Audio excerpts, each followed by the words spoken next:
بسم الله الرحمن الرحيم ولئن سألتهم من خلق السماوات والأرض وسخر الشمس والقمر ليقولن الله فأنى يؤفكون الله يبسط الرزق لمن يشاء من عباده ويقدر له إن الله بكل شيء عليم ولئن سألتهم من نزل من السماء ماء فأحيا به الأرض من بعد موتها ليقولن الله قل الحمد لله بل أكثرهم لا يأكلون وما هذه الحياة الدنيا إلا لهو ولعب وإن الدار الآخرة لهي الحيوان لو كانوا يعلمون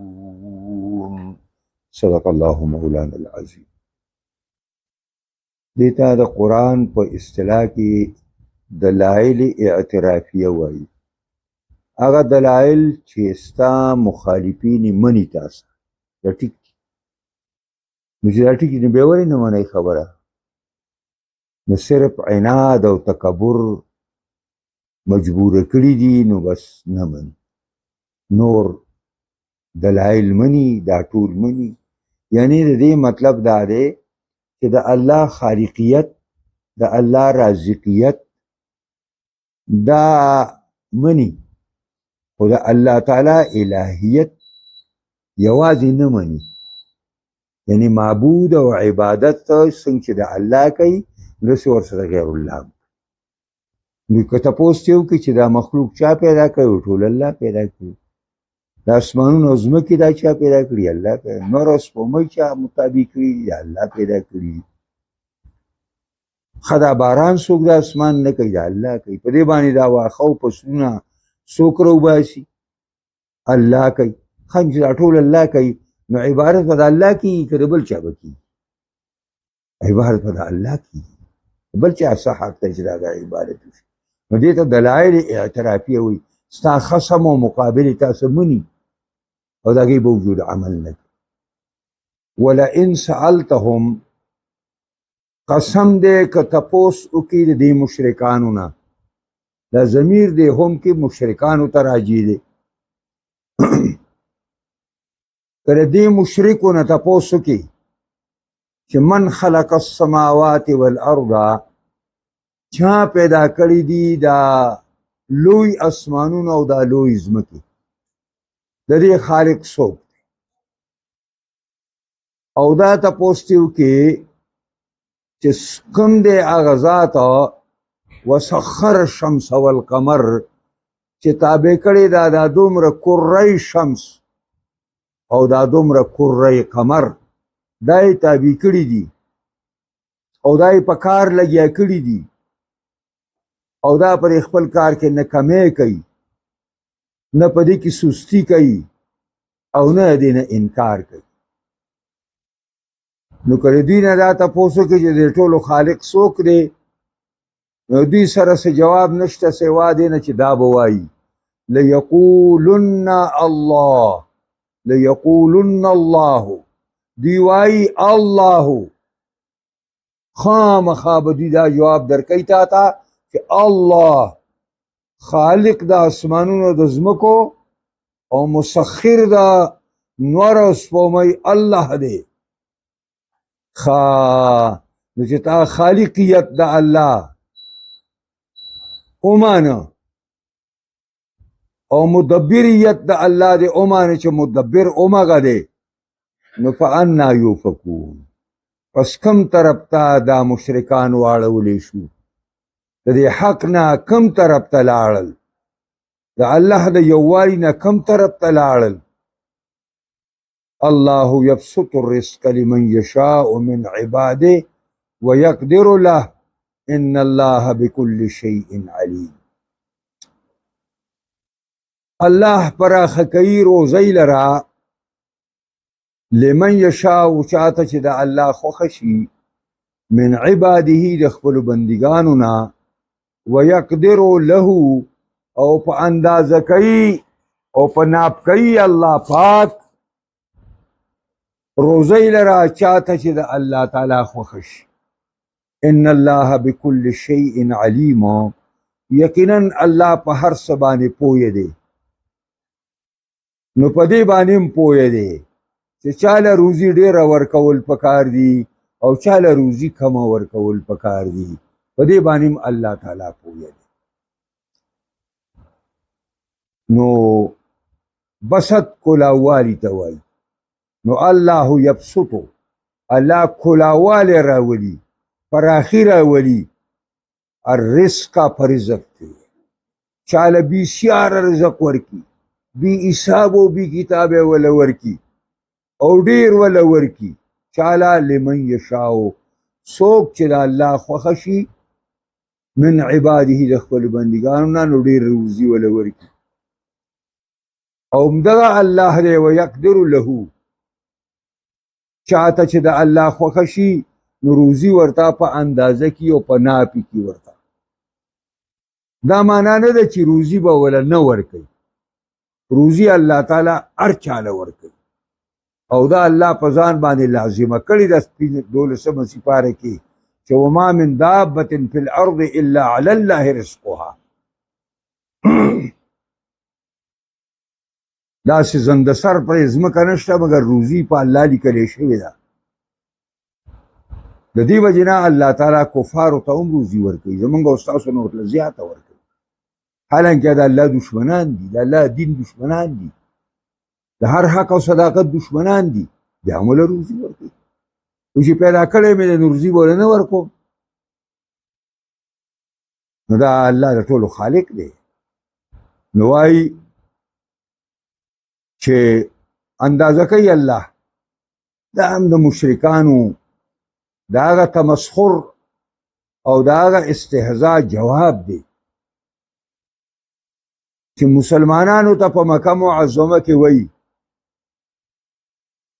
که موږ د خدای بدي شوې او تاسو د خدای خوښ شوې، نو دا موږ به په داسې موضوع کې اوسئ او دا ته په دې خوارۍ زارۍ کې تا اوسئ. دا دې ثبوت دی چې موږ تاسو نه الله ته نږدې یو او موږ د الله خوښ یو. نو ولې دا دونه مالونه او دولتونه او بچي موږ او جاه و جلال موږ راکړی. د هغې جواب راغی داسې نه ده. الله پاک روزي پراخه کوي چاته چې د الله خوښه شي د بندګانو نه او په اندازه کوي. دا د الله تعالی د حکمت تقاضا ده، ځکه چې الله په دې پوهه دی چې دا بنده په مالدارۍ کې درست دی که غریبو منو کافر کیږي، او دا بل غریب دی نو پر غریبۍ کې مسلمان دی که مالدارو میں نو گمراہ کیږي او فاسد کیږي. حدیث کې راغلی دی، د دې وضاحت راغلی دی. جناب رسول الله صلی الله علیه وسلم فرمایي چې الله رب العزت داسې وایي چې زما بعضې بندګان داسې دي چې هغه زه مالدار ساتمه نو په مالدارۍ کې هغه درست دي، خو که غریب کومې نو ګمراه کېږي او فاسد کېږي. او بعضې زما بندګان داسې دي چې هغه زه په فقر کې ساتم، هغه په فقر کې بالکل درست او برابر دي، که مالدارو مې نو سرکشه کېږي. نو دا د روزۍ پراخي او د روزۍ تنګي د دې د الله تعالی د حکمتونو سره تعلق دی او هغه حکمتونو باندې واقف صرف الله دی، ځکه چې ان الله بكل شيء عليم، الله په هر څه باندې پوهه دی. ولئن سالتهم، قسم دې کړ دې مشرکو نه تپوس وکړي چې من نزل من السماء ماء، څوک دی چې نازلوي د اسمان نه اوبه، هغه څوک دی؟ فاحیا به الارض من بعد موتها، پس ژوندی کوي په دې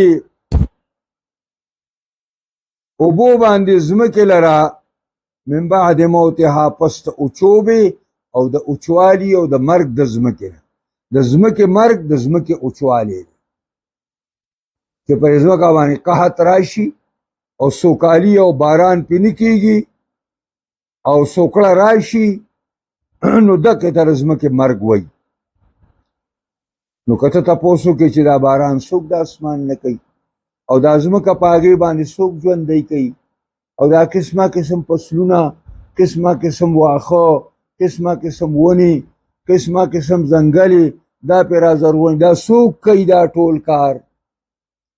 نو د مشرکانو څه جواب نه دی، دا جواب دی. دوی وایي لیقولن، خامخا خامخا وایي مشرکان الله الله الله، الله هغه ذات دی چې باران نازلوي، الله هغه ذات دی چې ځمکه ژوندی کوي. بس دا جواب. نو دا خو یو قسم لا زمونږ خبره مشرکانو ومنله که نه. نو قل پیغمبره ته ووایه الحمدلله، الله له حمد ثنا ده چې مشرکان په خپله خبره کې متضاد دي. د دې خپله خبره په هغې کې تضاد او تناقض دی. یو طرف ته وایي خالق مدبر رزاق الله دی، او بل طرف ته وایي چې لات او منات او عزا وغیره ورسره ملګري هم دي په عبادت. نو دا د دې پر کلام کې تناقض دی، پر کلام کې تضاد دی د دوی. نو ته ووایه الحمدلله چې د مشرکانو سره بل جواب نشته بغیر د دې نه. نو دې باوجود چې دوی دا اقرار کوي او بیا په غلطه روان دي، دا ولې؟ بل اکثرهم لا یعقلون، ځکه چې په اکثرو کې عقل نشته، هوش نشته، تمیز نشته، سوچ او فکر نه کوي. کومه سترګې چې انسان ته الله دغه په زړه کې ورکړي دي، هغه سترګې د دوی ړندې دي. قرآن د دې باره کې وایي که نه، لا تعمل ابصار، د دې کفارو سترګې ړندې نه دي، ولکن تعمل قلوب التي في الصدور، لیکن هغه زړونه ړانده دي کوم چې د دوی پر سینو کې دي. نو په نظر د عبرت باندې دوی یو څیز ته نشي کتی. د دې وجې نه د دوی دا دماغ مسخه شوي دي، او په آخر کې د دنیا هغه سپکوالی او د آخرت درونوالی الله ذکر کوي چې دنیا څومره سپک او بې قیمتي شی دی، او د دې په مقابله کې آخرت څومره قیمتي شی دی.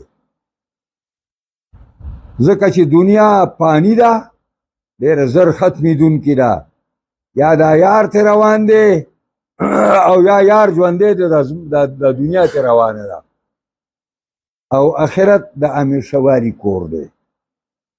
وما هذه الحیات الدنیا، نه دی دا ژوندي دنیوي، دا ژوندي دنیوي نه دی. د دې ترجمه څه نه کوئ، نه دی دا ژوند د دنیا، دا ژوند د دنیا دا غلطه ترجمه ده، دا د مضاف مضاف الیه ترجمه ده، او دا زه چېرته ترجمه کوم دا د صفت موصوف ترجمه ده. دنیا دا ژوند چې هغه ژوند دنیوي دی. نو وما هذا الحیات الدنیا، نه دی دا ژوند دنیوي الا لهو، مگر دا شغل دی، ولعب او لوبې دي، او د دې په مقابله کې وان الدار الاخرته، یقینا کور رستنی، لهي الحيوان، لهي الحياة الدائمة الخالدة،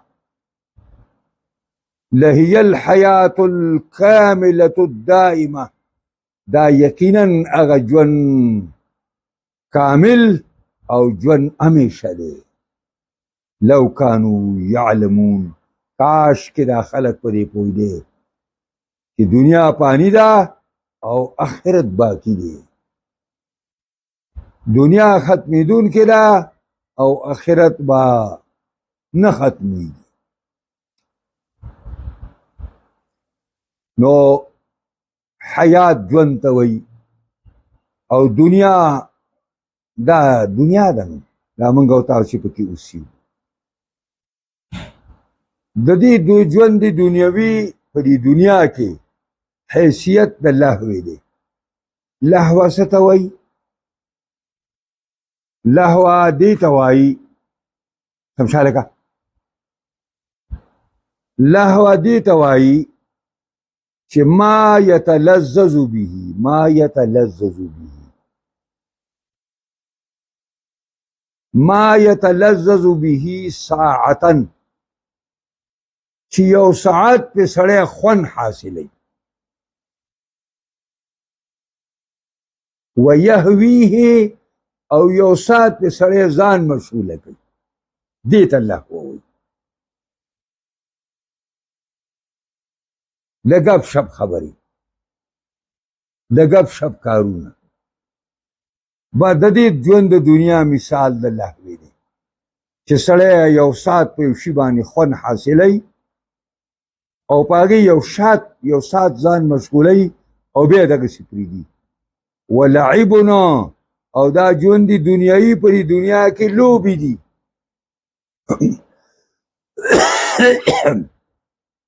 لعب لوبې ته وایي دا هغه د ماشومانو لوبې دي پخوا دا ماشومانو اوس خو ماشومان خلک چې کوم دی په موبایلو کلاروي پخوا به دا ماشومان جینکۍ ماشومان هلکان په دې کوڅو کې به ناستو او دا کورکي به یې سازول دی حاجي صاحب ته به لیدلي نو خلک کورکي به یې سازول دا کورکي به یې ساز کړه بیا پای کې د جینۍ واده به مو او داسې کیسې بوډۍ بوډیانې به وي او د ډېره یو ساعت به وو بس بیا چې به کله تنګ شو خېټه به کې بیا ډوډۍ موډۍ کمه شو کور ته به تلل نو پا به تا به زما په کورکي لا خپره کله ومه ستا په هغې راغله ایسته به روان ښه دا واړه چې راغلل او دا کورکي ساز کړو سوا د یو ساعت لوبو نه او سوا د یو ساعت مشغولتیا نه علاوه دې کورونو ته څه وړل د دې نه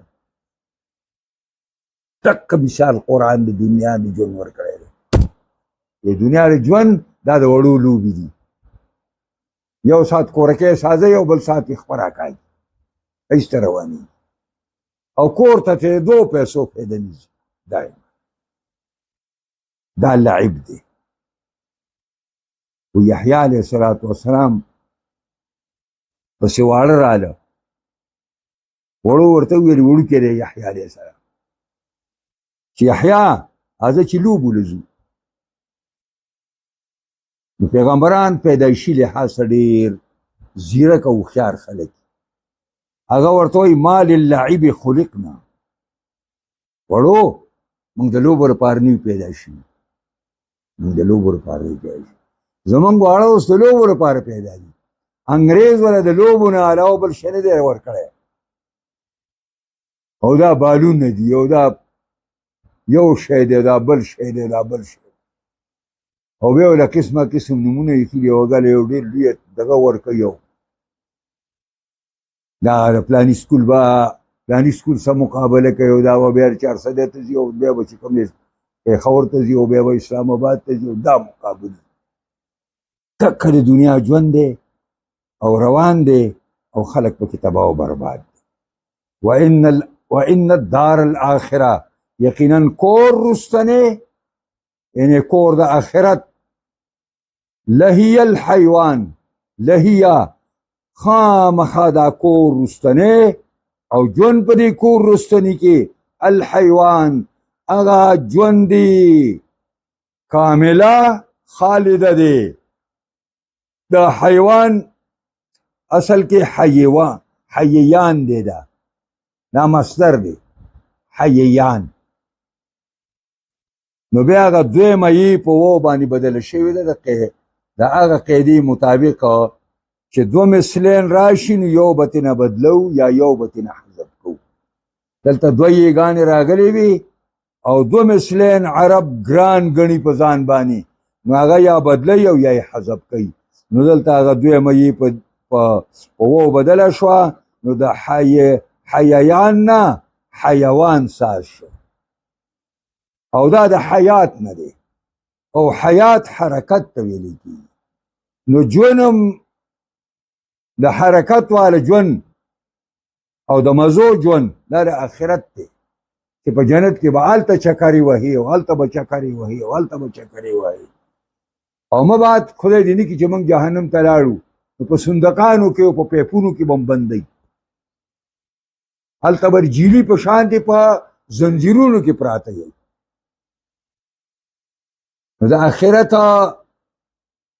آخرت د مسلمانانو دپاره دا یو بهترینه زندگی ده همیشه. لو کانو یعلمون، کاش کې دا خلک په دې پوهېدلی چې دنیا پانی او زایله ده او ډېره زر ختمیږي او آخرت د دې په مقابله کې باقي دی او همیشه به وي. دا دې آیتونو ترجمه او مختصره تشریح مې ورته وکړه. دې کې یو څو خبرې زموږ ته مخې ته راغلې. یو التعجب من تناقض المشرکین، تعجب دی د مشرکانو په خبرو کې دی تضاد ته. الذین یؤمنون بربوبیت الله، چې دوی د الله ربوبیت باندې ایمان لري چې الله اسمان پیدا کړی، ځمکه پیدا کړی، نور پیدا کړی، سپوږمۍ پیدا کړی، اسمان نوبه نازلوي، په هغه اوبو باندې واښه کوي، فصلونه کوي، ګیاګانې کوي، پیداوار کوي، مختلف انواع میوې پیدا کوي. او یجحدون الوهیته، او انکار کوي د الله د معبودیت نه. نمبر 2 بیان حقیقت، یو حقیقت پر آیاتونو کې الله بیان کوا دا وهي ان الغنى والفقر لا يدلان على رضا الرب ولا على سخطه. دا مالداری او غریبی د الله پر رضامندۍ او د الله په غصه باندې دلالت نه کوي. چې کوم مالدار دی نو دنه الله راضي دی او چې کوم غریب دی نو د باندې الله غصه دی. نه ده. وانما يدلان على علم الله وحکمته وحسن تدبیره، بلکې دا دلالت کوي په علم د الله باندې او په حکمت د الله باندې او په بهترین تدبیر د الله باندې. او نمبر 3 بیان حقارت الدنیا، دنیا یو حقیر او سپک شی دی.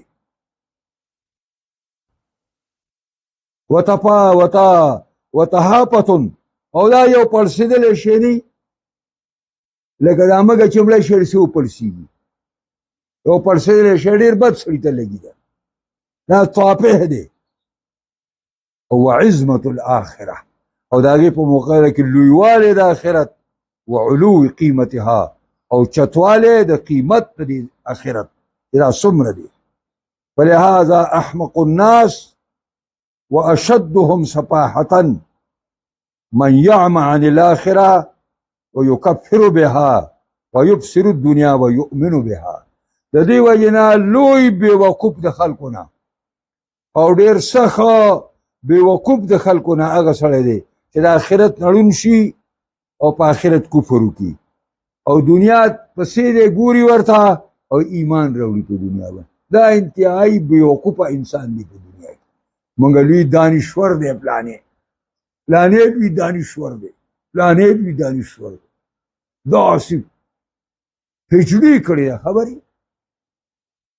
هغه بل پارسیس کړی دی او بل پلانې کړی دی، پلان داسې شی نه دي. دا ټول د دنیا خبرې دي، دا د دنیا کې پاتې کېږي. آخرت کې دې هېڅ پیدا نشته، هېڅ پیدا د دې نشته. دې وجې نه دی الله زموږ او ستاسو توجه ټول آخرت طرف ته پیدا کړي او د دنیا پرستي چې نن دنیا یې غرقه کړه، الله دې موږ او تاسو دې نه محفوظ کړي. دعا وکړئ چې الله موږ قرآن په اسرارو، لطایفو، ترجمو، باریکو باندې پوهې کړي. دې سره سره الله موږ له پرې باندې کامل مکمل عمل کولو توفیق راکړي. قرآني نظام د شریعت نظام الله په تمام جهان کې خاص کر پاکستان کې راوړي. دې له څوک کار کوي الله دې کامیاب کړي، څوک مخالفت کوي الله دې تباه او برباد کړي. الله دې زموږ ټولو نه راضي شي. زموږ څونه مشران زنانه او نارینه د مسلمانانو وفات شوي ټولو به څونه د مسلمانانو بیماران دي الله ټول له شفا کامله عاجله ورکړي. زموږ راجي صاحب دی هغه موږ بېګا تپوس ته مرغلي وو، عزیز الرحمن صاحب دعا ورته وکړو چې الله ورته صحت ورکړي د خپل عبادت او بندګۍ لپاره د خپل دین د خدمت لپاره د خپل بچو دعا لپاره دی الله ډېر ژوند او صحت ورکړي زمونږ ټول به دی الله راضي شي خاتمه الله